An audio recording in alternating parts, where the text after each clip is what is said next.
Bismillahirrahmanirrahim.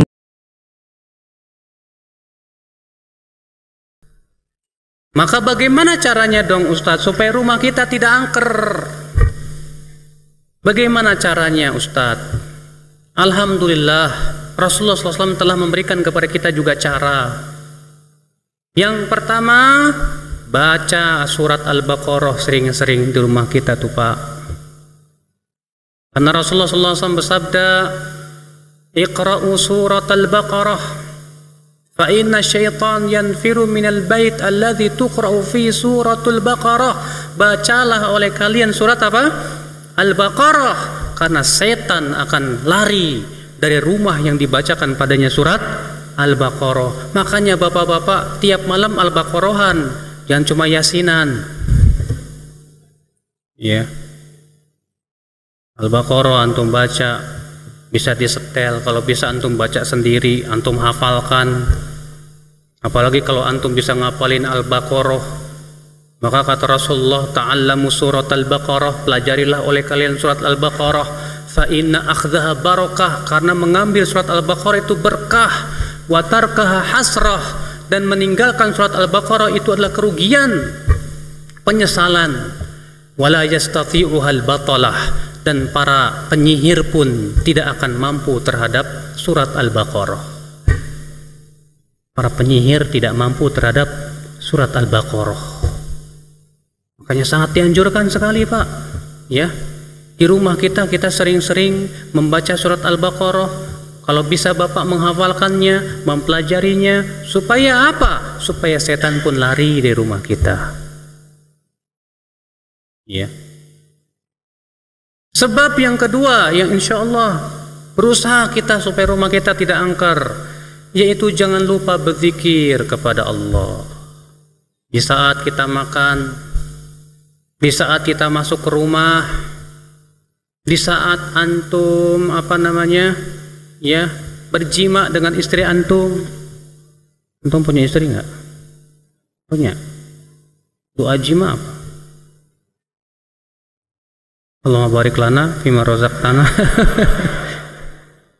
Itu mau makan Pak.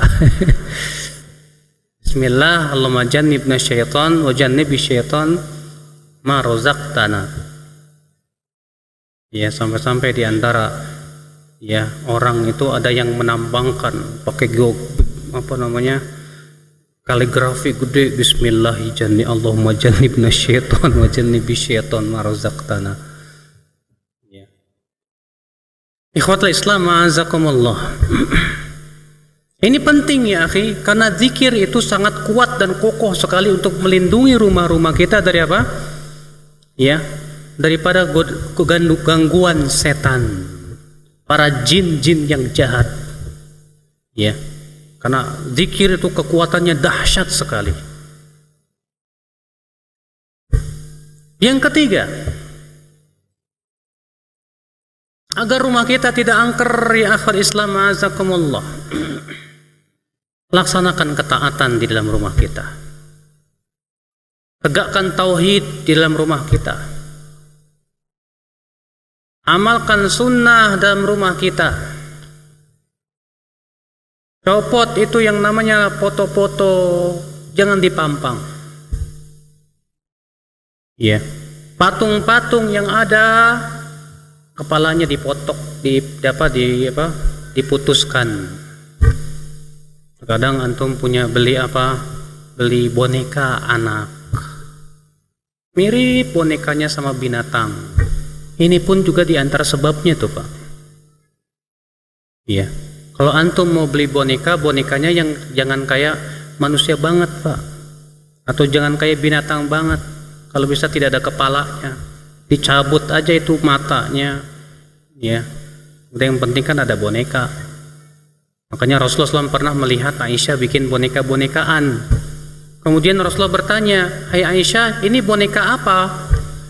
Kata Aisyah, "Ini kuda ya Rasulullah." Kata Rasulullah, "Kok kuda ada sayapnya?" Kata Aisyah, "Kan ini kudanya Nabi Sulaiman." Iya. Aisyah bikin kuda-kudaan tapi dari kain. Kalau sebatas begitu saja nggak masalah, itu diperbolehkan kata para ulama. Tapi kalau ternyata itu mirip banget, ada kepalanya, ada matanya, ada hidungnya dan yang lainnya, jangan Pak, jangan. Karena itu bisa mengundang apa? Syayatin.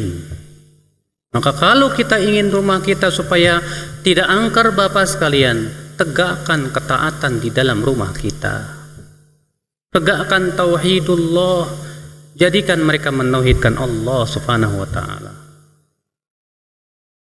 Kemudian yang ketiga, agar rumah kita tidak angker akal Islam, atau yang keempat atau yang ketiga, terserahlah berapa kek. Ya.